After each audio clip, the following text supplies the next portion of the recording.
Mohon maaf, ini kalau sunat sebagai tanda perjanjian Allah memang dengan keturunan Abraham, keturunan Yahudi sampai sekarang Yahudi makanya kan sunat ya dia ya. Maupun dia udah mau masuk Kristen kayak mau dia udah percaya Yesus dia wajib sunat karena ini tradisi keturunan dia. Gitu loh. Ini bukan untuk bangsa lain kalau untuk sunat. Tapi kalau untuk kayak seperti 10 hukum Taurat itu ada seperti apa? Hukum Sabat ya kan. Makanan haram itu firman Tuhan, itu tidak dibatalkan. Jadi di sini kita harus lihat juga Bang Zuma. Ada tradisi, ada untuk Yahudi, ada untuk bangsa lain juga. Seperti itu Bang Zuma. Ya Hadi, ya Bashir, ya Tabibi, Nabiyullah, khairul khalqi, khairul khalqi jami'an, lahu a'la manasibi wal marati,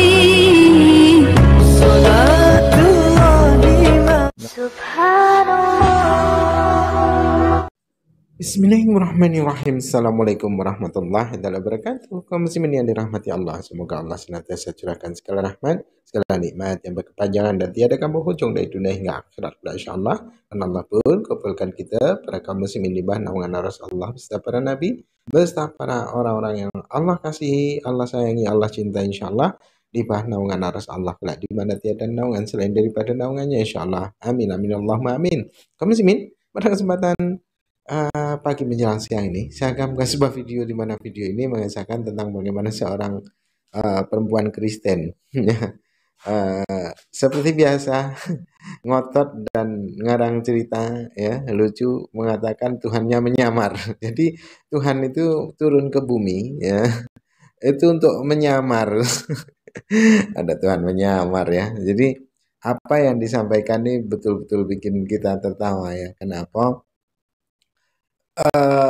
Segala sesuatu ini betul-betul karena terpojok dari segala argumentasi sebagai jawaban ini akhirnya ngarang dan itu pun pede mereka ya merasa bahwasanya apa yang disampaikan itu adalah kebenaran adanya gitu. Baik kaum muslimin, agar tidak berlama-lama demikian videonya. Saya mau bertanya sama Bang Zuma. Kok panas sekali ya? Yesus yang asli silakan. itu yang bagaimana Bang Zuma?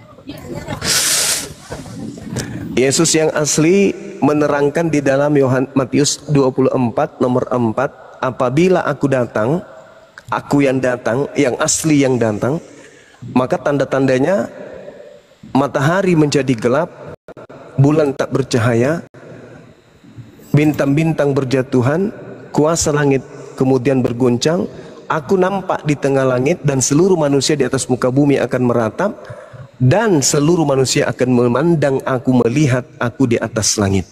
Itu tanda Yesus yang asli. Tapi kalau yang datang itu palsu, bisa bermukjizat, bisa membuat orang sakit sembuh, orang yang lain kemudian bisa bermukjizat, bisa. Tapi tidak diikuti tanda-tanda itu.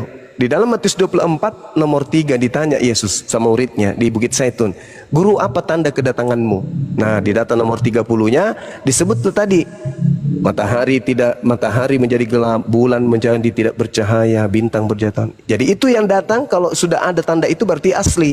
Selain daripada itu kata Yesus jangan kau percaya. Jadi kalau ada orang berkata ada Yesus di sini, ada Yesus di padang gurun, ada Yesus dalam bilik rahasia, jangan kau percaya. Sebab kedatanganku diikuti oleh tanda, satu, matahari jadi gelap, bulan tak bercahaya, bintang-bintang berjatuhan. Itu diterangkan di Matius 24 nomor 27 dan 30. Seperti itu. Akhirnya ketemu dengan Bang Juma. Iya, malam. Silakan Bang. Ya izin sabar dulu Bang ya. DST dulu, silakan DST. Ya, baik Bang Zuma. Berarti kalau menurut keyakinan Muslim, Yesus yang asli itu datang pas kiamat ya? Datang kedua kalinya iya. Di Al-Quran juga menerangkan seperti itu. Di Al-Quran diterangkan sama seperti itu. Al-Quran surah As-Sukruf ayat 61. Wa innahu la ilmul lisa'a falatamtarunna biha wattabi'un. Tanda kedatangan Nabi Isa sebagai pertanda kiamat. Itu dalam Al-Quran. Nah, Oke, berarti sama dengan agama Yahudi juga. Mereka juga meyakini Mesias itu datang pada kiamat juga ya? Yes, betul. Oke, ya jadi makanya kan Yesus waktu dia datang ke dunia dia kan bilang kan barang siapa yang tidak lewat aku, dia ngomong sama orang Yahudi juga kan, tidak dapat ke Bapa seperti itu. Jadi tidak bisa langsung ke Bapa kalau tidak melalui Yesus. Gitu keyakinan kami nih Bang Zuma. Iya. Iya, Yesus yang datang di tengah Bani Israel, bukan yang datang kepada Paulus. Harus melalui Yesus yang ada. Makanya di dalam Yohanes 17 nomor 8, Yesus mengatakan begini, segala firman yang engkau berikan kepada aku telah aku sampaikan kepada mereka, dan mereka telah menerimanya, dan mereka tahu dengan benar bahwa engkaulah yang telah mengutus aku. Berarti Yesusnya menerangkan murid-muridnya yang asli mengimani dirinya utusan Tuhan. Itu Yesus yang asli tuh. Makanya dalam Yohanes 17 nomor 3, hidup kekal itu adalah mereka mengenal Yesus Kristus sebagai utusan dan Bapa sebagai satu-satunya Tuhan. Itu diterangkan oleh Yesus. Nah, di luar daripada itu, kalau ada yang mengajarkan lain daripada ajaran Yesus bahwa dirinya hanyalah utusan, itulah orang yang telah disesatkan oleh yang diduga Yesus palsu tadi. Akulah jalan, akulah kebenaran, akulah hidup. Tidak ada yang sampai kepada Bapa kalau tidak melalui aku. Berarti Yesus itu jalan menuju Bapa, bukan Bapa itu sendiri. Makanya tadi saya sengaja memanggil adek ini dengan panggilan abang. Ternyata kaget, loh kok saya dipanggil abang. Nah itulah Yesus, kok saya dipanggil Tuhan. Nyala padaku, kalian semua adalah pembuat kejahatan. Begitu Dinda Esti. Ini namanya orang kok ditutupin gimana sih? Gak bisa dibaca. Oke Bang Zuma. Ya baik, saya mau menjelaskan gantian ya Bang Zuma ya. Jadi iya, kalau silakan. Anda boleh menjelaskan apa saja, yang penting masuknya pelan-pelan biar saya juga bisa merasakan dengan enak. Saya rasakan ya, nanti saya juga akan memberikan penjelasan yang juga membuat Anda enak kan gitu. Biar kita berdua keenakan dan yang lain juga yang mendengarkan keenakan. Silakan. Jadi begini Bang Zuma, kalau keyakinan kami itu di Kristen ya, itu Yesus itu tuannya untuk bangsa-bangsa lain. Seperti itu. Jadi bukan hanya Israel. Itu ada di dalam Matius 28 ayat 19. Karena itu pergilah jadikan semua bangsa muridku dan baptislah mereka dalam nama Bapa, Anak dan Roh Kudus. Dan yang kedua di Yesaya 49 ayat 6 itu nubuat tentang Yesus. Tetapi aku akan membuat engkau menjadi terang bagi bangsa-bangsa supaya keselamatan yang daripadaku sampai ke ujung bumi. Ini nubuat Nabi Yesaya buat Yesus juga. Dan di dalam Roma 11 ayat 11, tetapi oleh pelanggaran mereka, maksudnya pelanggaran orang Yahudi ya, keselamatan telah sampai kepada bangsa-bangsa lain supaya membuat mereka cemburu. Seperti itu. Oke, baik, saya tanggapi ya. Yesus mengatakan dirinya, aku diutus hanya kepada domba yang hilang dari umat Israel. Sampai hanya untuk memproklamirkan dirinya utusan untuk Bani Israel, tega kali dia mengatakan kepada seorang ibu yang minta tolong bahwa ibu itu hanyalah anjing guguk. Teganya Yesus itu. Kenapa? Ya Yesus harus berkata-kata sesuai dengan apa yang diperintahkan. Ketika ada seorang wanita Kanaan minta anaknya disembuhkan, apa kata Yesus? Usirlah karena dia dari tadi mengikuti kita. Lantas ibu itu diterangkan kemudian dalil itu, Yesus mengatakan, aku diutus hanya kepada domba yang hilang dari umat Israel. Apa kata perempuan itu? Benar Tuhan, tapi bukankah anjing memakan remah-remah yang jatuh dari meja tuannya? Itu kata perempuan itu. Apa kata Yesus? Besar imanmu ibu. Aku diutus, kata Yesus, hanya untuk domba yang hilang dari umat Israel. Nah, wanita itu mengatakan betul, tapi bukankah remah-remah atau sampah yang jatuh dari meja tuannya dimakan oleh anjing? Yesus mengiyakan, betul, besar imanmu, jadilah seperti apa yang kau inginkan. Apa yang terjadi? Anak ibu itu sembuh, tetapi tidak merubah keadaan anjing menjadi domba. Domba tetap domba, anjing tetap anjing. Itu real, itu fakta. Makanya ketika Yesus mengatakan aku diutus hanya kepada domba yang hilang dari umat Israel, lalu kemudian Kristen muncul, Yesus diutus untuk seluruh umat manusia, disitulah janggalnya. Disitulah keanehannya. Tidak mungkin Yesus itu pendusta. Pada saat ini dia mengatakan dia diutus hanya untuk kepada yang hilang dari umat Israel. Tiba-tiba besok mengatakan pergilah ke seluruh dunia. Sedangkan dalam Matius 10 nomor 5 nomor 6, Yesus berpesan kepada ke-12 muridnya agar jangan ke bangsa lain, tetapi pergilah kepada domba-domba yang hilang dari umat Israel. Nah, itu artinya apa? Artinya bahwasanya ada yang memanfaatkan nama Yesus demi untuk mendapatkan pengikut. Siapa yang tadinya yang mau disembah selain daripada Tuhan? Iblis kan? Makanya Yesus berkata, waspadalah kepada penyesat yang datang kepada kalian dengan memakai nama Yesus dan berkatalah akulah Kristus, dia akan menyesatkan banyak orang. Jadi kalau sebagai pengikut Yesus yang datang kemudian kepada Paulus ini, ya wajib Anda mengatakan bahwa Yesus itu diutus kepada seluruh manusia. Memang karena iblisnya mau supaya seluruh manusia itu menyembah dirinya. Makanya coba Anda lihat ketika Yesus dicobai di Lukas 4 nomor 6. Yesus ditanya oleh iblis, Yesus, aku akan memperlihatkan segala kemegahan dunia dan aku akan memberikan semuanya itu ketika engkau kemudian menyembahku. Sebab kepadaku telah diberi kuasa dan kemuliaan di dunia, dan aku berhak memberikan kepada siapapun yang aku kehendaki. Nah, ketika iblis memberikan kuasa kepada yang dikehendaki, misalnya iblis yang masuk ke dalam pengkhianat, yang masuk ke dalam kubur pengganti Yesus, bisa nggak? Bisa. Dari mana kemudian dikatakan bahwa ia masuk ke dalam kubur yang dipenggantikan Yesus itu iblis? Yohanes 6 nomor 70. Bukankah aku yang memilih engkau yang 12 dan satu di antaramu adalah iblis, Yudas. Siapa yang digantung di atas tiang salib? Yang terkutuk. Siapa yang terkutuk? Baca Ulangan 27 nomor 25. Terkutuklah orang yang makan suap. Siapa yang makan suap? Yudas. Berarti yang disalib terkutuk ini adalah Yudas. Berarti yang keluar dari kubur ini Yudas, yang adalah iblis menurut Yesus. Iblis punya kuasa di dunia enggak? Punya kuasa. Makanya dalam Yohanes 12 nomor 31 Yesus berkata, aku harus tidak lama lagi aku berkata-kata denganmu, sebab penguasa dunia telah datang dan dia tidak sedikit pun berkuasa atas diriku. Coba 10 detik. Yesus berkata, aku tidak dapat kemudian berbuat apa-apa dari diriku sendiri. Yohanes 5 nomor 30. Tiba-tiba ada yang keluar dari kubur berkata, kepadaku telah diberi kuasa. Sedangkan yang berkata kepalaku telah diberi kuasa itu adalah iblis ketika iblis mencobai Yesus yang asli. Dan aku berkata kepadamu Yesus, Aku akan memberikan kepada siapapun yang aku kehendaki. Jadi iblis memberikan kepada yang masuk ke dalam kubur itu. Makanya bangkit dia pada hari ketiga. Demikian. Ya, baik Bang Zuma. Yang tadi jangan diturunkan.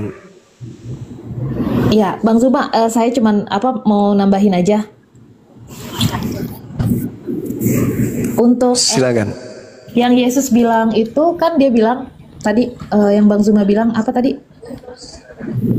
Beda sama Yesus yang keluar dari kubur ya. Itu karena Yesus itu tidak bisa, dia terbatas.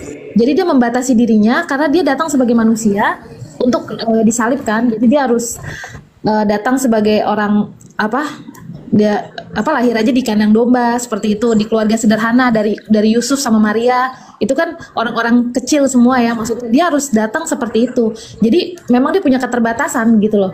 Jadi dia nggak kasih lihat kekuasaan besarnya, tapi ketika dia sudah menebus dosa, itulah kuasa dia udah kelihatan. Kalau dia sebagai Allah, itu keyakinan kami Bang Zuma.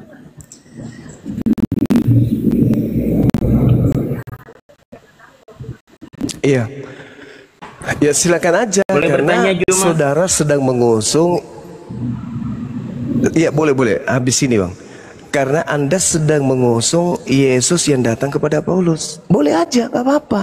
Tapi Yesus yang datang kepada Bani Israel mengaku, aku tidak dapat berbuat apa-apa. Bahkan dia mengatakan di dalam Yohanes 5 nomor 36, ada kesaksianku yang lebih penting dari kesaksian Yohanes Pembaptis, bahwa segala mukjizat yang aku lakukan, mukjizat itulah yang bersaksi tentang aku bahwa Bapa yang telah mengutus aku. Dia utusan.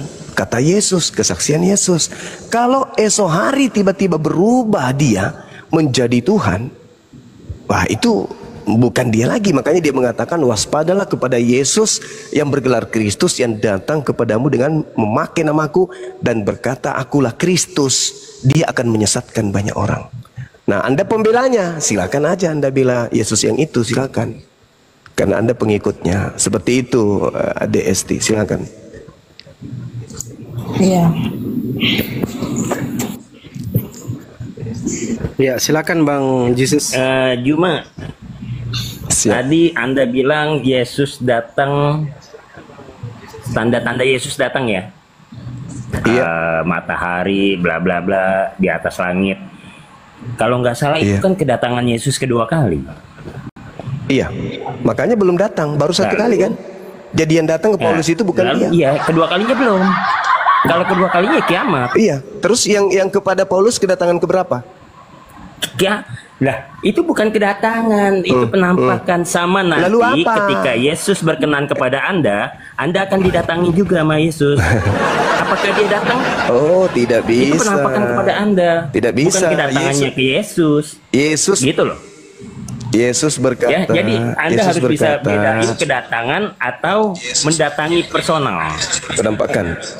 Berarti yang datang Gitu. kepada Paulus ini bukan Yesus dong ya? Yesus, kan saya bilang nanti Itu kau ketika jawab Yesus sendiri, berkenan Yesus. kepada Anda pun akan diperlihatkan wajah Yesus mungkin Anda Oh, nggak bisa. dibutain atau Yesus berkata. dibisuin nanti ya supaya Anda nggak Yesus komat berkata. kamit di room menjelekan Yesus gitu. Nanti Yesus Anda akan berkata kena. di dalam. Tunggu dulu, gini Papa Jahan, gini. Ya, Yesus mudah-mudahan. berkata di dalam Matius 24, sabar dulu. Yesus justru menasihati Bani Israel, bukan menasihati kalian. Kalian kan pengikut yang diduga palsu. Yang asli menasihati Bani Israel. Jadi apabila ada orang berkata ada Yesus di sini, jangan kau pergi ke sana. Atau Yesus ada di sana, jangan kau pergi ke situ, jangan kau percaya. Sebab Yesus palsu dan nabi-nabi palsu. Sabar dulu Papa Jahat, sabar. Dan nabi-nabi palsu akan datang dan akan melakukan banyak mukjizat, sekiranya mungkin menyesatkan orang-orang pilihan juga. Camkanlah, aku telah mengatakannya kepadamu Bani Israel, bahwa apabila ada orang berkata ada Yesus di padang gurun, ada Yesus di dalam bilik rahasia, jangan kau percaya. Sebab kalau aku yang datang, maka seperti sinar yang memancar dari timur sampai ke barat, matahari akan gelap, bintang-bintang berjatuhan, bulan tidak bercahaya, dan seterusnya. Itu kalau aku. Tapi kalau yang palsu cuman mengaku, akulah Yesus yang kau aniaya. Itu bukan aku. Itu bukan aku. Walaupun Ya, dia melakukan mudah-mudahan mukjizat. Anda bertemu dengan Yesus juga ya. Oh, seperti pasti Saulus, kiamat ya. kalau Yesus yang datang. Enggak. Kok Saulus Begini, Saulus Pak Jahat. ketemu Yesus Di dalam, nggak kiamat? saudara, dengarkan saya. 1 menit terakhir, habis itu Anda bicara sampai 5 jam boleh. Dengarkan. Ketika Yesus di Bukit Zaitun, murid-muridnya datang bertanya. Baca Matius 24 nomor 3. Guru, ya paman, apa tanda kedatanganmu? Oh, itu perbicaraan rahasia tuh. Itu pembicaraan pribadi antara Yesus dan muridnya. Ente kan bukan orang Yahudi. Ente bukan murid Yesus, tapi penyembah Yesus yang datang ke Paulus. Bedakan itu. Yesus anak Maria ditanya oleh muridnya orang-orang Yahudi, guru apa tanda kedatanganmu? Ayo, apa jawab Yesus? Tanda kedatanganku, 1, langit tidak bercahaya. Matahari tidak bercahaya. Matahari gelap, kemudian bulan tidak bercahaya, bintang-bintang berjatuhan, kuasa langit akan berguncang, dan aku akan nampak di tengah langit, seluruh manusia akan meratap, lalu kemudian seluruh manusia di atas muka bumi akan melihat aku. Itu tanda kedatanganku, kata Yesus. Dia lanjutkan, Yesus lanjutkan, sabar, kiamat. Berarti kalau yang datang kepada Paulus itu Yesus yang asli, berarti sudah kiamat 2000 tahun yang lalu, Papa Jahat. Nah, Anda berarti nggak paham. Kan saya bilang, sekarang yang datang kepada Paulus, Yesus ada nggak berkehendak tanda-tanda itu? untuk bertemu dengan Anda, itu nggak kiamat. Tapi Anda Kata siapa? Di mana dipakai dalilnya? untuk Yesus justru memberitakan berkata, kebenaran oh tidak Injil. bisa, itu iblis. Entah Anda Itu iblis, ini itu iblis. dibisukan, dilumpuhkan, Itu iblis. atau dibutakan Itu seperti iblis. Saulus. Saya nggak tahu iblis. itu kuasa Yesus. Itu Ya? iblis. Itu kuasa Itu Yesus. iblis. Makanya Karena Yesus berkata, berjaga-jagalah Yesus berkata di dalam Matius 24 nomor 23, Jikalau Yesus- jika ada orang berkata mengaku Maka Anda- bertemu dengan aku, ada di sini, Anda akan- aku ada di sana. Kata Anda- Yesus, jangan kau percaya, itu bukan aku. Sekarang begini, Bapak Jahat, Kayak gini Yesus. Bapak Jahat. Saya mau tanya samamu, biar diskusi kita bagus. Giliran gue. Gini, Bapak Jahat, gini, saya mau tanya samamu. Tapi giliran gua. Tolong kamu tunjukkan Jangan kepada saya, tolong kau tunjukkan kepada saya datanya, Mute. tanda kedatangan Yesus.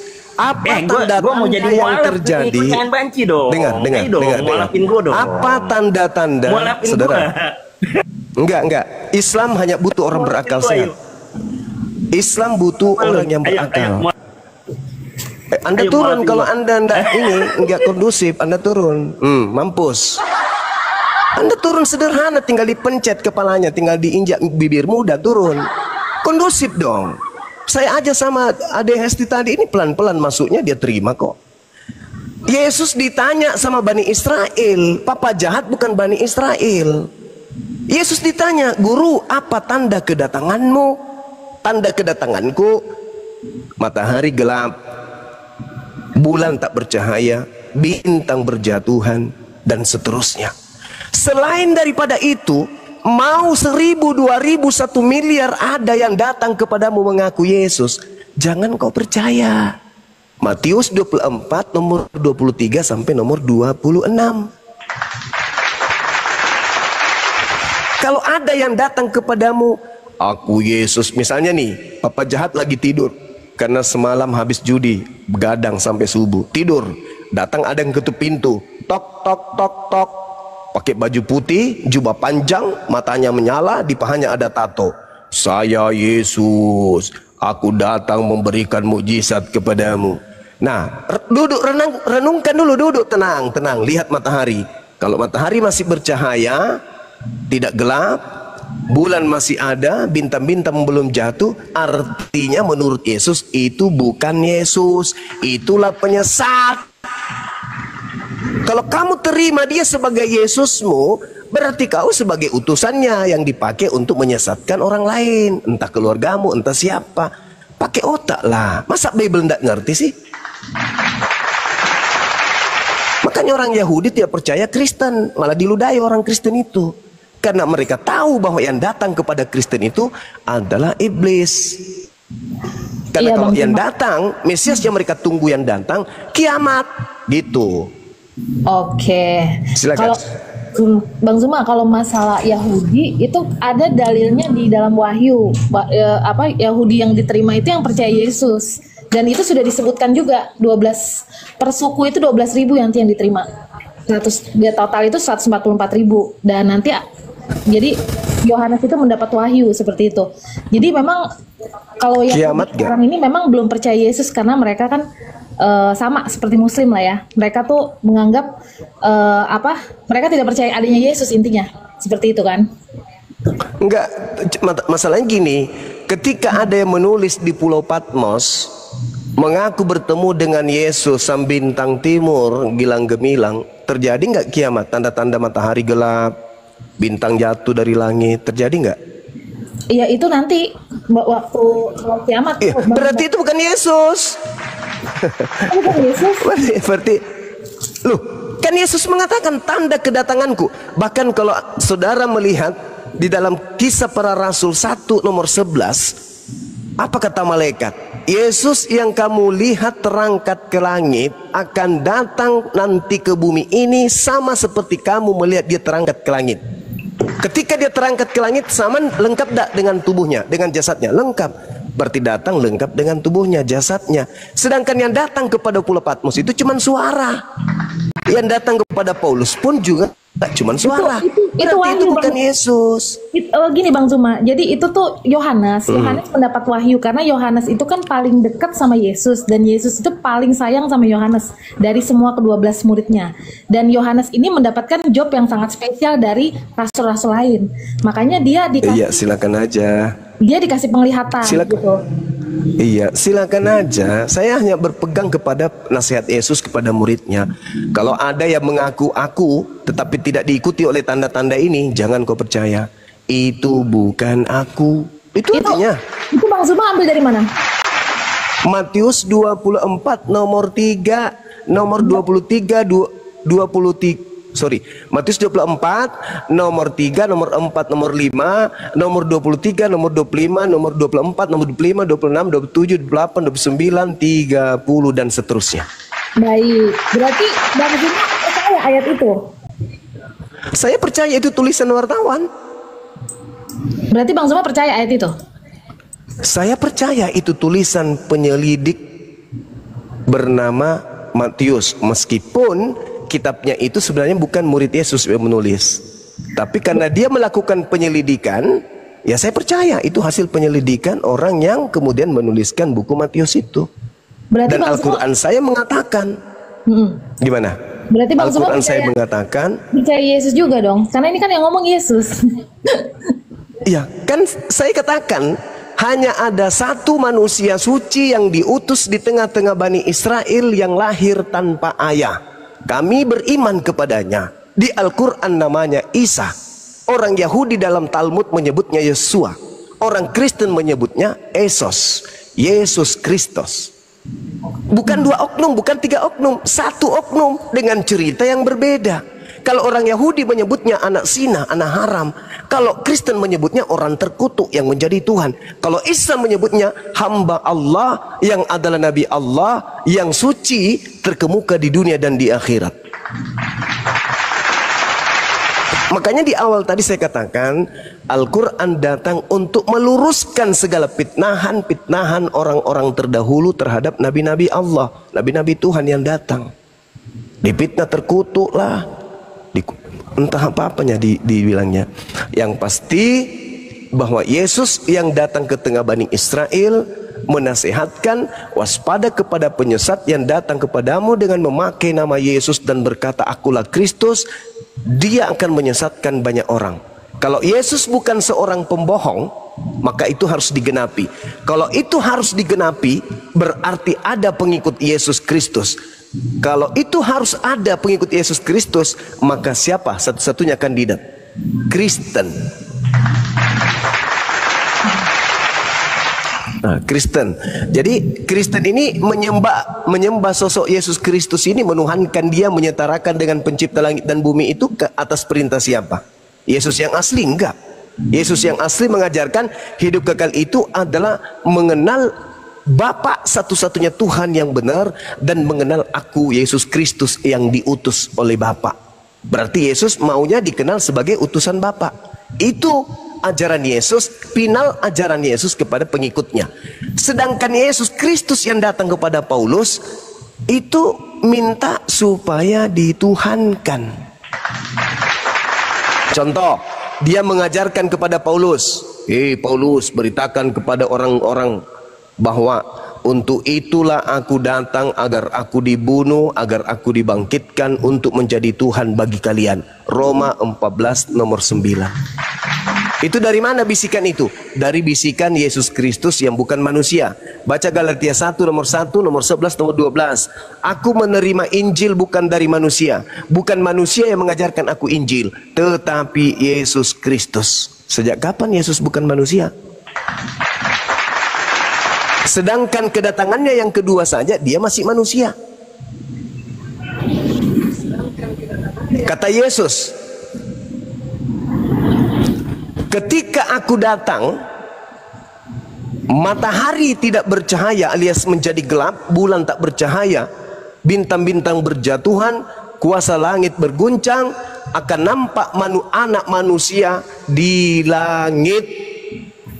Dan semua manusia akan meratap. Bagaimana tidak meratap? Matahari tidak bersinar, bulan tidak bercahaya, bintang-bintang berjatuhan. Ya pastilah meratap, ngamuk. Manusia histeris, panik. Dan seluruh manusia akan melihat anak manusia berdiri di tengah-tengah langit. Anak manusia loh, kedatangannya aja sebagai anak manusia. Tapi Paulus berkata, aku menerima Injil bukan dari manusia loh, tetapi dari Yesus Kristus. Nah, ketahuan dia terima Injil dari mana. Makanya di dalam 2 Yohanes 1 nomor 7, siapakah penyesat itu? Bukankah dia yang pergi ke seluruh dunia, yang tidak mengaku Yesus Kristus datang sebagai manusia? Itulah penyesatnya, itulah antikristusnya. Jadi Paulus ini antikristus karena tidak mengaku Yesus datang sebagai manusia. Coba baca di dalam Galatia 1 nomor 1 dan nomor penekanannya di nomor 11 dan nomor 12. Aku menerima Injil bukan dari manusia, tetapi Yesus Kristus datang kepada aku. Tapi dia bukan manusia. Siapakah penyesat itu? Bukankah dia yang tidak mengaku Yesus Kristus datang sebagai manusia? Itulah Paulus. Dan siapa pengikutnya? Kristen. Iya, seperti jadi itu. Petrus sudah bilang nih Bang Zuma, Petrus memang Paulus itu ayatnya membingungkan. Jangankan Bang Zuma lah ya. Orang-orang Kristen aja makanya banyak aliran itu karena Paulus. Jadi Paulus banyak, jadi di sisi satu dia ngomong lain, di sisi lain. Nah Petrus itu bilang katanya jangan sampai orang berbicara di luar, maksudnya di luar apa tafsiran yang memang, maksudnya jangan ngomongin yang enggak lah, karena nanti akan binasa kalau Petrus ngomongnya gitu, Bang Zuma, kalau di ayat kami. Jadi kami diingetin. Makanya saya no comment, kayak Rasul Paulus tuh nulis apa, lebih baik saya nyari yang lain lagi gitu. Kalau saya, jadi saya nggak ambil satu ayat, tapi ayat yang satu dikaitin ke ayat yang lain gitu, Bang Zuma. Kalau saya sih ngambil intisarinya aja. Saya pelajari dari Kejadian sampai Wahyu. Intisarinya segala firman yang engkau berikan. Artinya bukan comot-comot ayat. Segala firman, segala ayat, segala firman, segala sabda yang engkau berikan kepadaku telah aku sabdakan kepada mereka. Telah. Jadi semua firman yang Yesus terima dari Bapa telah Yesus sampaikan kepada Bani Israel. Dan setelah seabrek firman itu diterima seluruhnya, maka endingnya murid-murid percaya kalau dirinya hanya utusan Tuhan. Apakah salah muridnya menerimanya sebagai utusan Tuhan saja? Tidak. Malah Yesus meneguhkan, Yohanes 17 nomor 3, hidup kekal itu adalah mereka mengenal engkau satu-satunya Tuhan dan mengenal aku, Yesus Kristus yang engkau utus. Berarti Yesus, segala firman telah disampaikannya, dan ketika orang itu menerimanya sebagai utusan Tuhan, maka orang itu akan mendapatkan hidup yang kekal. Selesai. Nah, Yesus juga berpesan, waspada kepada Yesus Kristus yang datang kemudian dengan memakai, penyesat yang datang kemudian memakai namaku dan berkata akulah Kristus. Berarti penyesat itu mengaku siapa? Yesus Kristus. Berarti berbeda ajarannya. Kalau Yesus ajarannya dia hanya diterima sebagai utusan, tetapi Yesus Kristus mengajarkan dirinya adalah Tuhan itu sendiri yang datang dalam rupa manusia. Filipi 2 nomor 6, nomor 7, nomor 8, Kolose 2 nomor 9. Dan itu 13 kitab Paulus semuanya diterima dari makhluk yang bukan manusia tersebut. Sedangkan Yesus adalah manusia. Ya, jadi ayat-ayat Bang Zuma, jadi ayat-ayat yang Bang Zuma pakai itu yang biar engkau mengenal satu-satunya Allah, yang engkau mengenal Yesus yang engkau utus, segala macam. Aku, Bapa lebih besar dari aku, ayat-ayat seperti itu. Yesus harus seperti itu, karena dia itu lagi menyamar sebagai manusia. Nah, kata Anda. Dia itu kata Anda kan? Hah? Kata Anda kan? Bukan. Anda dapat ilmu dari mana itu? Kalau dia menyamar. Sedangkan Yesus berkata, Yesusnya loh yang berkata dalam Yohanes 8:42, aku datang sebagai manusia bukan atas kehendakku sendiri. Bukan menyamar dia.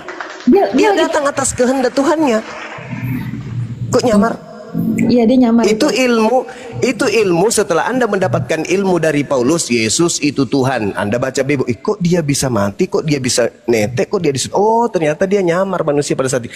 Itu karena Anda sudah menggabungkan antara Yesus Anda dengan Yesusnya Bani Israel. Sehingga Anda mencoba mencocok-cocokkannya dengan analogi akal-akalan. Itu dia sedang nyamar-nyamar. Oh enggak, Yesus tidak nyamar-nyamar. Dia benar-benar murni manusia. Makanya hidup kekal bisa diterima apabila mengenalnya sebagai utusan. Dia datang sebagai anak manusia, bukan nyamar-nyamar. Dan kedatangannya nanti yang kedua kalinya juga sebagai anak manusia, bukan nyamar-nyamar. Bang Zuma pernah baca Matius 25 ayat 40 nggak sampai 45? Matius berapa? Matius 25 ayat 40 sampai 45. Coba Anda bacakan kepada saya. Ya, baik, sebentar ya. Iya.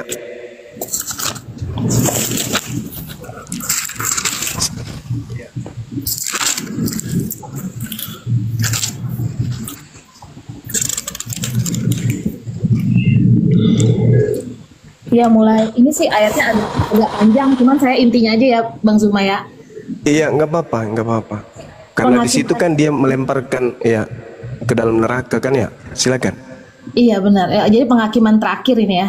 Apabila anak manusia datang dalam kemuliaannya ya, dan semua dan semua malaikat bersama-sama dengan dia, maka ia akan bersemayam di atas tahta kemuliaannya. Lalu bangsa akan dikumpulkan di hadapannya dan ia akan memisahkan mereka seorang daripada seorang. Sama seperti gembala memisahkan domba dan kambing. Dan ia akan menempatkan domba-domba di sebelah kanannya dan kambing-kambing di sebelah kirinya. Dan raja itu akan berkata kepada mereka yang di sebelah kanannya, mari, hai kamu diberkati oleh Bapakku, terimalah kerajaan yang disediakan bagimu sejak dunia dijadikan. Sebab ketika aku lapar, kamu memberi aku makan. Ketika aku haus, kamu memberi aku minum. Ketika aku seorang asing, kamu memberi aku tumpangan. Jadi intinya di sini ada pemisahan domba dan kambing. Kalau domba itu maksudnya manusia-manusia yang baik. Kalau manusia-manusia yang jahat itu akan ditaruh di neraka. Jadi inilah yang saya baca, ayat 1 dikaitkan dengan ayat yang lain Bang Zuma. Jadi ayat Matius, nanti ayat Paulus, nanti Petrus. Jadi saya kaitkan sampai perjanjian lama, makanya saya percaya dia itu Allah.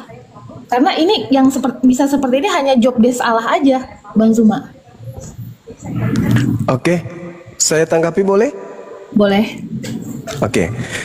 Secara garis besar di situ bercerita tentang dua kelompok. Yang pertama domba, yang kedua kambing. Sekarang dua kelompok ini siapa? Yahudi dengan Islam kah? Atau Yahudi dengan Kristen? Ini kira-kira semua. Yahudi dengan Kristen enggak. Islam tidak masuk di sini. Yesus tidak masuk ke sini. Yesus tidak masuk. Kenapa Yesus tidak Islam tidak masuk? Kenapa? Coba Anda baca di dalam Yohanes 12 nomor 48. Masuk nggak Islam di situ? Enggak. Yesus mengatakan, barang siapa yang menolak aku dan tidak menerima firmanku, maka dia sudah ada hakimnya, yaitu firman yang pernah aku katakan kepada mereka. Firman itulah kelak yang akan menjadi hakimnya di akhir zaman. Ada nggak Yesus bercerita tentang Islam? Nggak ada. Ada nggak Yesus bercerita tentang kaumnya Nabi Muhammad? Nggak ada. Ini bercerita tentang kaumnya yang menerima firmannya. Ada yang menerima firmannya, ada yang tidak menerima firmannya. Karena dia hanya datang kepada Bani Israel. Nah sekarang yang mengaku-ngaku kelompok daripada pengikut Yesus, Islam atau Kristen? Kristen. Kristen ini Yahudi nggak? Bukan Yahudi. Kristen ini di luar daripada Yahudi. Dia adalah pengikut Paulus. Karena Paulus mengatakan, aku diutus kepada orang-orang yang tidak bersunat. Galatia 1 nomor 15, Galatia 2 nomor 8. Paulus mengaku dia diutus hanya orang-orang di luar Yahudi. Tapi ayat 32. Kalau Yesus datang kemudian ayat 32. Ya, silakan. Ayat 32-nya lalu semua bangsa akan dikumpulkan di hadapannya. Semua bangsa loh ini Bang Zuma. Bangsa yang dimaksud itu Bani Israel. Bani Israel. Tidak semua bangsa akan datang kepadanya, tapi Bani Israel. Semua bangsa ini bercerita tentang bangsa Israel. Bangsa Israel itu ada 12 suku bangsa yang sudah terpencar. Makanya dia katakan dalam Yohanes 10, masih ada lagi domba-dombaku di luar kandang ini. Domba yang dimaksud itu Bani Israel. Coba baca Yeremia 50 nomor 17. Yakub adalah semisal domba. Artinya Yakub domba, keturunan Yakub adalah anak-anak domba. Jadi yang bergelar domba itu hanya Bani Yakub, sedangkan Kristen bukan Bani Yakub. Inilah yang dimaksud kambing. Coba saya uji dulu. Kita uji dulu. Ketika kemudian Yesus diberitakan ditelanjangin, Kristen mengiyakan atau tidak? Mengiyakan. Ketika Yesus itu disakitin, ditampar, ditombak, diludahin, ditelanjangin, ditonjok dan seterusnya, Kristen mengiyakan? Iya. Berarti Anda membiarkan Yesus itu menderita. Ketika aku lapar, ketika aku telanjang, ketika aku sakit, kamu tidak melawat aku. Ketika aku di penjara, kamu tidak menyelamatkan aku. Malah kamu mengimani itu semua sebagai simbol keselamatan untuk kalian. Kalian membiarkan aku menderita. Kalau Islam tidak, kami membela dia. Bukan dia yang ditampar, bukan dia yang ditonjok, bukan dia.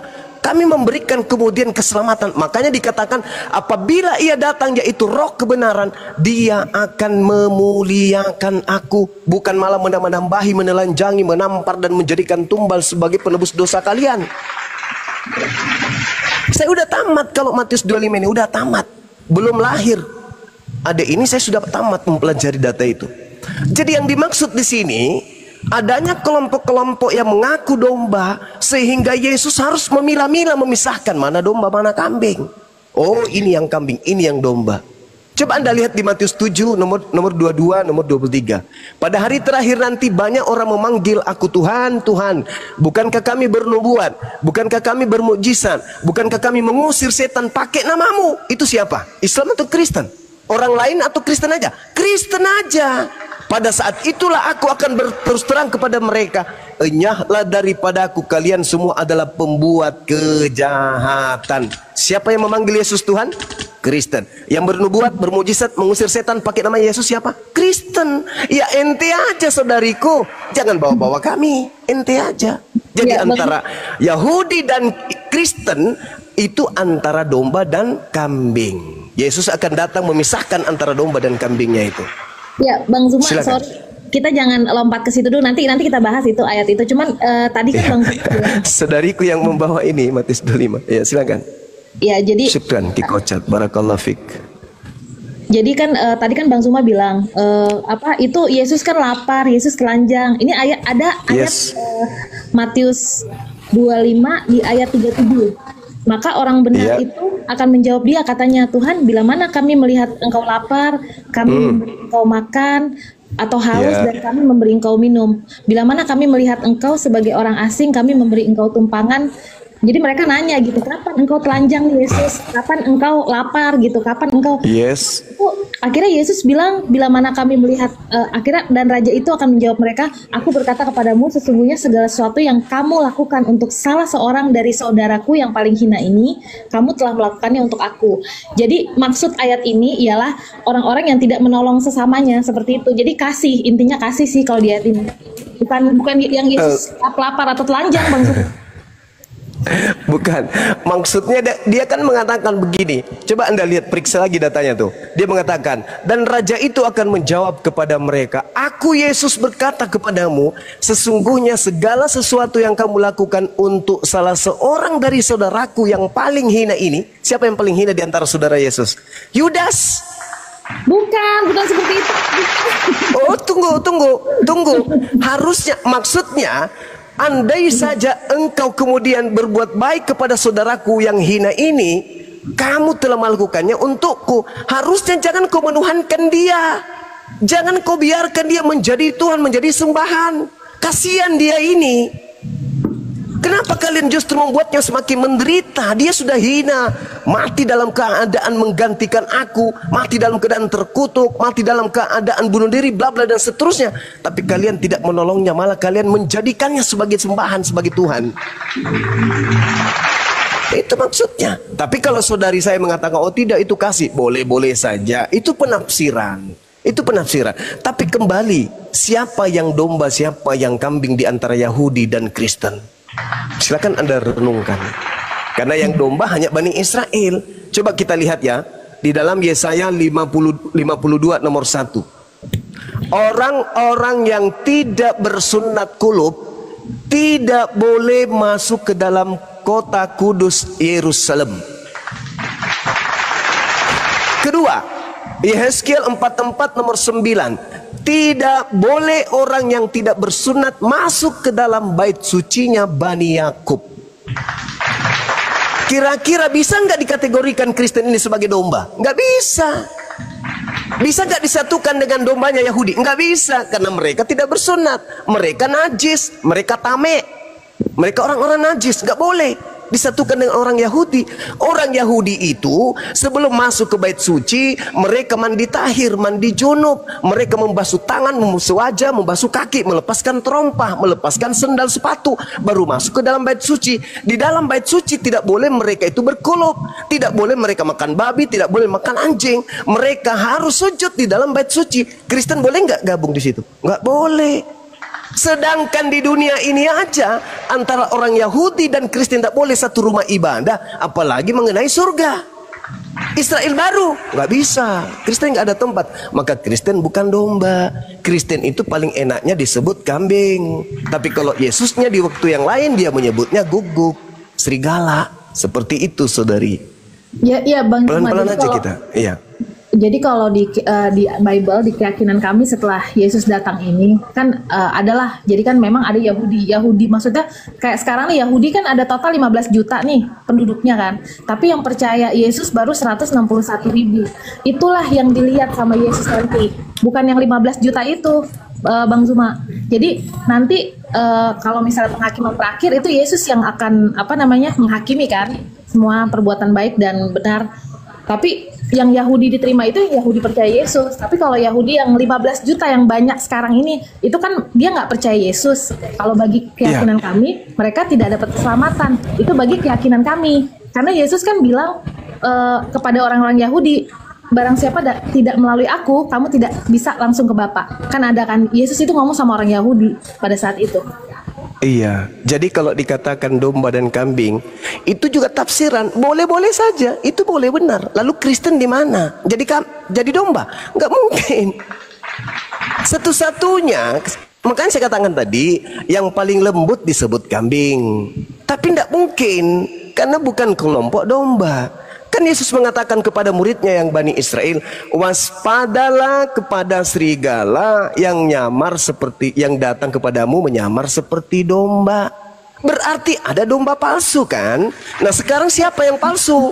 Bani Israel ke atau Kristen ke? Yang domba palsu. Kalau bagi keyakinan kami yang tidak percaya Yesus, Bang Zuma. Kalau keyakinan kami tidak. Bagaimana dengan kami yang percaya dengan Yesus yang adalah utusan kepada Bani Israel? Turunkan saya dulu karena saya kena teguran dari Cicik Jacob. Turunkan dulu. Sabar ya dia, kena pelanggaran Bang Zumanya, nanti naik kembali. Sabar ya. Oh, oke. Terlalu seru.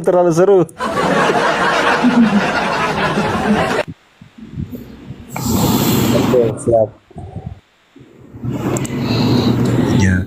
Domba itu hanya Bani Yakub. Yeremia 50 nomor 17. Bagaimana Kristen bisa jadi domba? Kristen bukan Bani Yakub.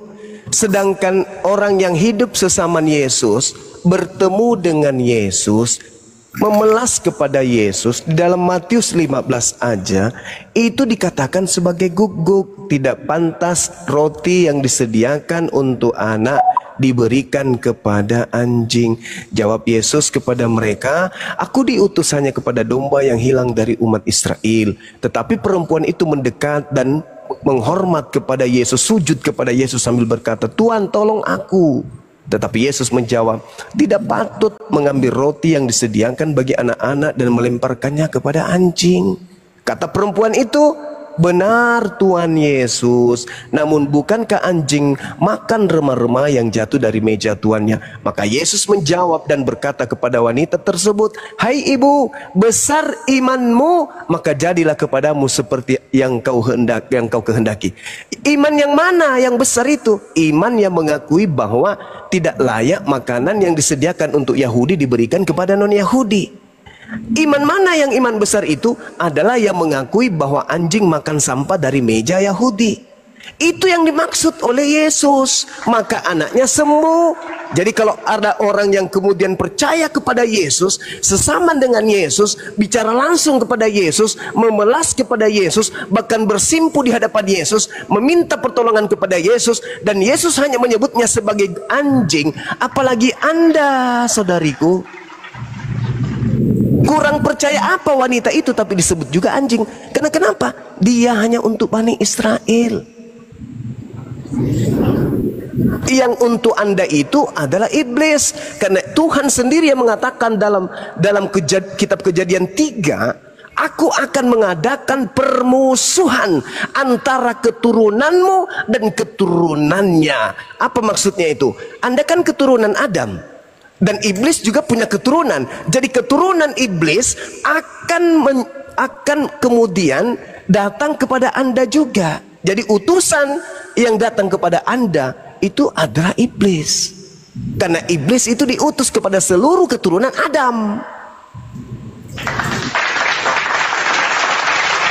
Yesus hanya untuk Bani Israel. Itu yang terlontar dari mulutnya. Kenapa dia mengatakan pergilah? Ya, silakan. Kisah Para Rasul 10, Bang Zuma. Kisah Para Rasul 10. Iya, silakan. Ya, jadi di dalam Kisah Para Rasul 10 ini ayat apa? Ayat berapa? 30 terkait dengan Cornelius atau yang mana? Yang itu ayat, iya betul, ya, Kisah Rasul 10 ayat 9 sampai 18. 9. Tapi ini kan agak panjang ya. Cuman ini Pak, mungkin Bang Zuma sudah baca ini belum ayat ini? Sudah. Oh, sudah baca. Keesokan harinya ketika ketiga kemudian apa dibilangnya di situ ya? Ketiga orang yang berada kemudian di kota Yope kira-kira pukul 12. Itu sering kita bahas itu. Iya, lalu ini kan Petrus menuju ke mana itu? Ke rumah doa kan? Terus. Iya, jadi ayat ini kan menceritakan hewan-hewan haram. Jadi dikasih lihat di langit kan. Ceritanya nih si Petrus lihat banyak binatang-binatang haram. Terus Petrus bilang, "Tidak, saya tidak pernah makan haram." Ini maksudnya apa nih? Ya kan akhirnya dijelasin lah dalam bla bla bla sampai ayat ke bawah itu dijelasin bahwa kamu harus menginjil bukan keluar dari Yahudi. Jadi bukan ke Yahudi aja. Itulah maksud penglihatan binatang-binatang haram itu. Jadi dulu kan pada zaman dulu kan Yahudi sama non Yahudi kan beda banget lah ya, kayak yang tadi Bang Zuma jelasin. Makanya dikasih penglihatan sama malaikat, kamu harus menginjil ke orang Yahudi. Karena memang tujuan Yesus ini buat bangsa lain juga, seperti itu Bang Zuma. Di ayat ini sih jelas intinya seperti itu. Oke, baik. Ini kan penglihatan, betul? Iya. Nah, sekarang Yesus berkata apa di dalam Matius 24 nomor 24? Sebab Kristus palsu, Yesus palsu, dan nabi-nabi palsu akan datang dan akan memperlihatkan banyak mukjizat, sekiranya mungkin menyesatkan juga orang-orang pilihan. Siapa orang-orang pilihan ini? Baca Yohanes 6 nomor 70. Bukankah aku yang memilih engkau wahai Petrus dan ke-11 murid lainnya, dan satu di antaranya adalah iblis. Jadi kalau Petrus diceritakan dalam Kisah Para Rasul menerima penglihatan, kemudian diperintahkan untuk makan babi dan seterusnya, kan Yesus sudah mengatakan waspadalah, sebab dia juga akan menyesatkan orang pilihan, murid pilihan. Sedangkan di awal Yesus berkata kepada Petrus, Matius 10 nomor 5 nomor 6, jangan kau pergi ke bangsa lain, tetapi pergilah kepada domba-dombaku yang hilang dari umat Israel. Kalau besok kemudian ternyata Petrus justru ke bangsa lain, berarti tergenapi yang dimaksud Yesus. Dia juga, sang Yesus palsu juga akan menyesatkan murid pilihan juga. Harus tergenapi itu. Masa kalau sampai Anda percaya kepada Yesus, Bang Zuma, gimana? Kalau murid pilihannya nggak mungkin disesatin dong Bang Zuma, apalagi masih ke-12. Matius 24 nomor 24. Coba Anda baca Matius 24 nomor 24. Sebab Kristus palsu, Yesus nabi-nabi palsu akan datang melakukan banyak mukjizat, sekiranya mungkin menyesatkan orang-orang pilihan juga. Makanya Yesus meminta muridnya waspada, waspada, waspada kepada penyesat yang datang kepadamu dengan memakai namaku dan berkata, akulah Kristus. Waspada. Siapa yang diminta waspada? Murid-murid pilihan. Karena murid pilihan itu akan menjadi sasaran. Jangankan murid pilihan, pasti ada ini paham betul betapa iblis gigih untuk menjatuhkan dan mencoba Yesus. Berapa kali iblis mencoba Yesus? Yesus, sembah aku. Lukas 4 nomor 6, nomor 7, nomor 8 sampai nomor 13. Yesus, sembah aku akan memberikan segala kemegahan, segala kuasa dan kemuliaan dunia bila engkau menyembahku, dan aku berhak memberikan kepada siapapun yang aku kehendaki. Ketika iblis berkehendak memberikan kepada Petrus, bisa. Kenapa tidak? Itu perkataan iblis di depan Yesus. Yesus aja dicobai, apalagi Petrus. Petrus bukan nabi, Petrus bukan rasul Tuhan, Petrus bukan pilihan Tuhan, hanya Yesus. Makanya ketika Yesus dicobai iblis, iblis gagal. Tapi apakah gagal ketika iblis datang kepada murid Yesus sementara Yesusnya sudah ada di dunia? Tidak gagal. Makanya Yesus mengatakan, waspadalah ya kalian kepada penyesat yang datang kepada kalian dengan memakai namaku dan berkata, akulah Yesus. Jangan kamu percaya, karena dia sangat dahsyat. Dia mampu melakukan mujizat. Sekiranya kalian tertipu, kalian murid-murid pilihanku pun akan bisa tertipu olehnya. Itu kata Yesus.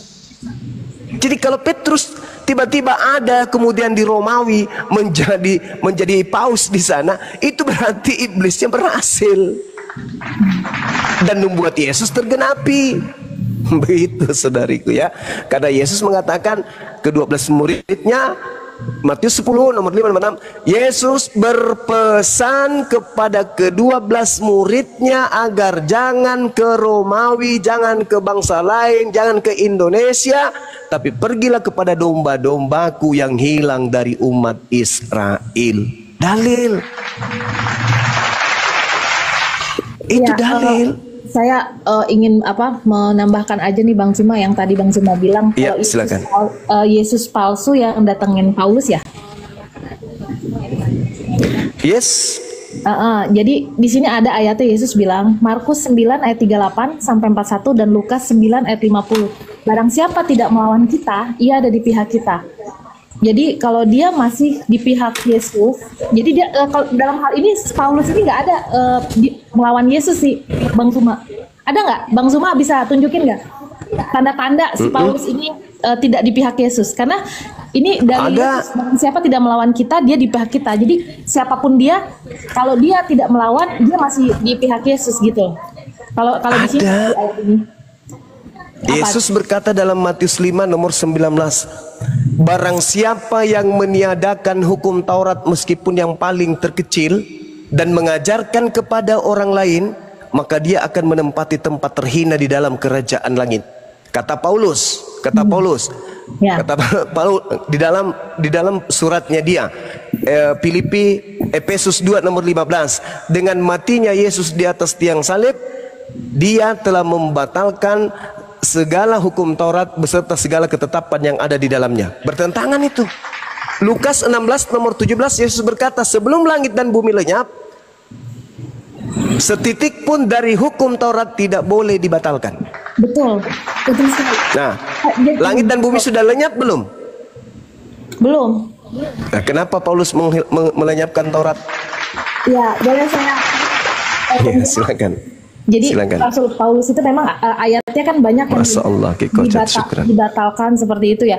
Maksudnya dibatalkan itu seperti yang pertama, kita sudah tidak ada kurban lagi. Kalau dulu kan banyak kurban domba, kambing domba. Jadi setiap berbuat dosa ada korban. Setiap berbuat dosa kita bikin kurban.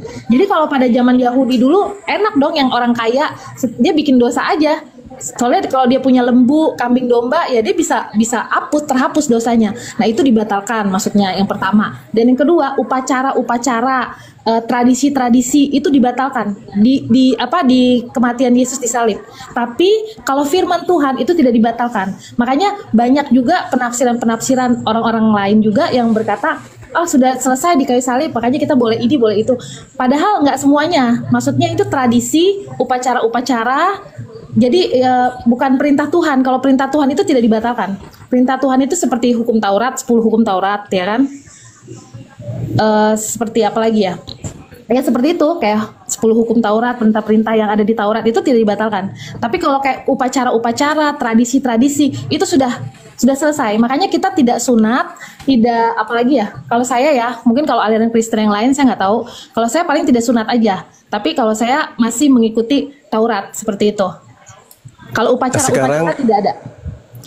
Sekarang kata Yesus, barang siapa yang meniadakan setitik pun dari hukum Taurat meskipun yang paling terkecil, dia akan menempati tempat terhina. Itu maksudnya apa? Tapi Paulus kan tidak meniadakan hukum Taurat. Maksudnya dia cuma meniadakan seperti upacara-upacara, tradisi-tradisi Yahudi saja. Lah itu sudah menghilangkan itu berarti. Contoh misalnya, contoh di dalam pengajaran Tuhan dalam hukum Taurat, di dalam Kejadian 17. Inilah perjanjian kekalku, yaitu setiap anak yang lahir di rumahmu atau orang asing yang kau beli, yang ada di tengah-tengahmu, harus memegang perjanjian kekalku, yakni anak-anakmu, keturunanmu secara turun-temurun harus menyunatkan kulupnya. Nomor 14-nya, barang siapa yang tidak bersunat, maka dia harus dilenyapkan dari sebangsanya, karena dia telah membatalkan perjanjian kekalku.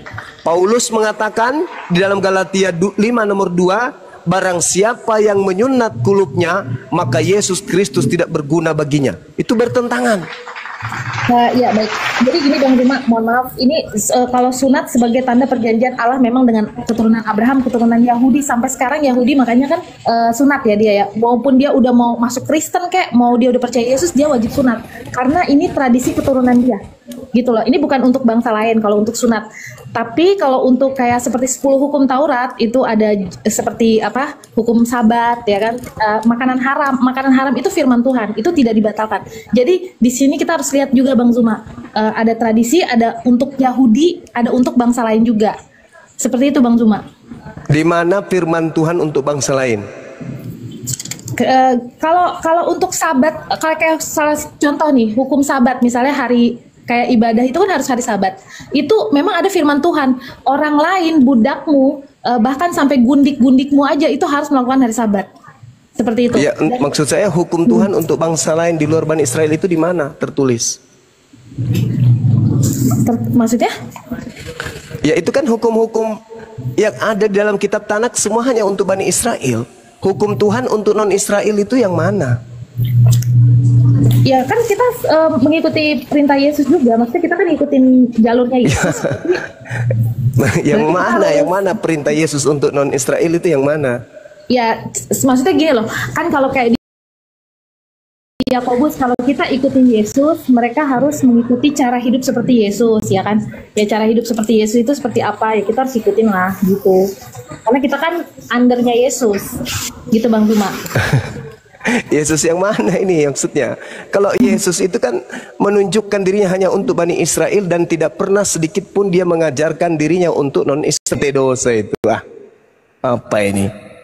Tidak boleh lah aku blokir nomormu ya. Dah sopan kali kau chat aku kayak gitu ya. Bang Ali tadi di komal saya, Bang Ali dia bilang, Bang Goto, saya ini ketua API Aceh. Yang saya heran itu sampai sekarang saya tidak tahu nomor teleponnya Bang Zuma. Saya bisa. Siapa itu buka kamera ke Mas? Martinus? Iya, Martinus Rasmi nih. Kayaknya Rasmi nih, Cinta Indah. Rasmi si halo ini. Oh, di salonnya.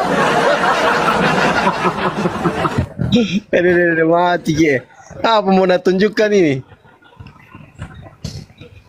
Mau tunjukkan kecantikannya di depan Bang Zuma, begitu? Ayo deh.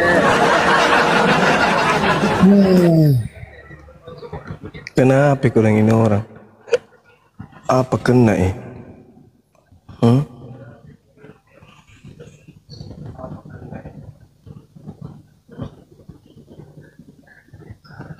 Kalompoi host Pak Kalompoi nampak di sini. Iya tahu. Katanya nih sengin tena sengin pan di bahasa Makassar. Tojawan je lah ini Sedikit sedikit. Sikit-sikit je. Tidak kuli kamu sih. Jo, tidak ngerti kan? Ada lagi ini naik. Enjo. Biasa. Balu sandal kah? Oh, Iya, paluka, paluka. peluka jangang. Iya. Iya, salon. Bang KTP. Agak kareba Bang Cuma. Baik-baik, bajik-bajik ji sambalu. Baik di. Iya, kate ya baik-baik je ki.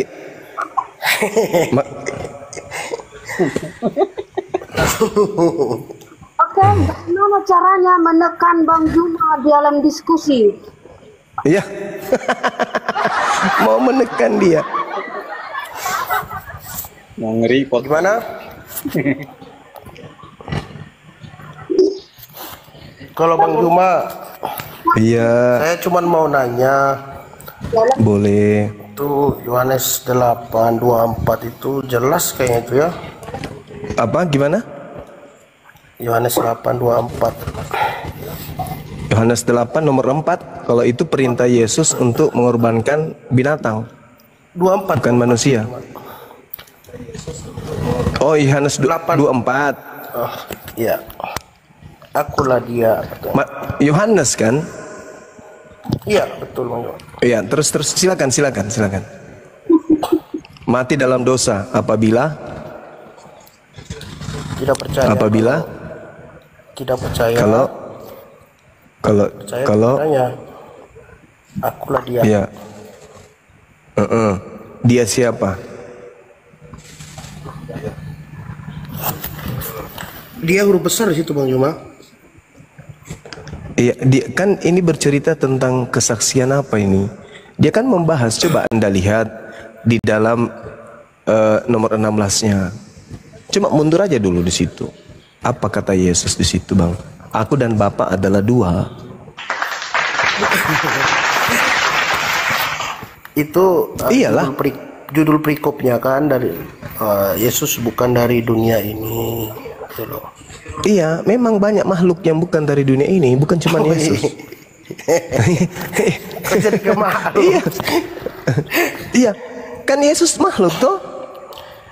Tapi kalau kita cermati kata-kata ini Bang Juma, karena itu tadi aku berkata kepadamu bahwa kamu akan mati dalam dosamu, sebab jikalau kamu tidak percaya bahwa akulah dia. A huruf besar, Iya. D huruf besar. Dia siapa? Dia Kamu siapa? akan mati Kan dalam itu dosa. pertanyaannya. Maksudnya akulah dia yang mengutus itu aku juga gitu loh. Dalam arti kan, makanya Tadi kamu ini. Jadi apa yang menjadi penyampaian itu dengan PD-nya mereka buat sendiri, mereka karang-karang sendiri. Karena apa? Dalam kekristenan ya, itu pendetanya pun ketika menjelaskan itu dengan ngarang cerita. Sehingga jemaat-jemaatnya pun ya ketika berdebat dan menjelaskannya tidak laki-laki tidak perempuan, yang mereka ngarang cerita itu yang dikata pokoknya iman buta ya, asal menyampaikan saja, asal menjawab saja ya, yang penting tidak rontok keimanannya gitu. Jadi memang jadi sebuah kerancuan di dalam kekristenan itu. Maka dari itu ketika orang-orang Islam saat ini ya mengetahui isi kitab mereka, mempelajari isi kitab mereka, lalu menjabarkannya dan mendebat mereka, itu mereka marah sekali. Padahal dahulunya awal-awal itu mereka sendiri yang membuat ya, berusaha untuk mengelabui umat Islam dengan Al-Quran mereka kutip-kutip, mereka comot-comot lalu dipakai untuk memurtadkan umat Islam. Nah, saat ini gantian umat Islam yang mempelajari kitab mereka lalu dipakai untuk mendebat mereka. Mereka sendiri yang kelojotan, mereka sendiri yang kebingungan, mereka sendiri yang kesurupan gitu ya. Jadi itulah ketika orang beriman tanpa akal, maka ini yang terjadi. Dan itu menjadi sebuah bukti tanda bahwasanya Bible itu, kitabnya orang Kristen ini, yang orang Indonesia yang menyebutnya Injil padahal bukan Injil itu itu adalah karangan manusia, bukan datang dari Tuhan yang diajarkan oleh para nabi, yang dimana risalah itu disampaikan oleh lisan nabi. Baik, demikian saja kaum muslimin mungkin yang dapat saya sampaikan, dan saya Rifdi Sani. Wassalamualaikum warahmatullahi wabarakatuh. Ya hadi ya bashir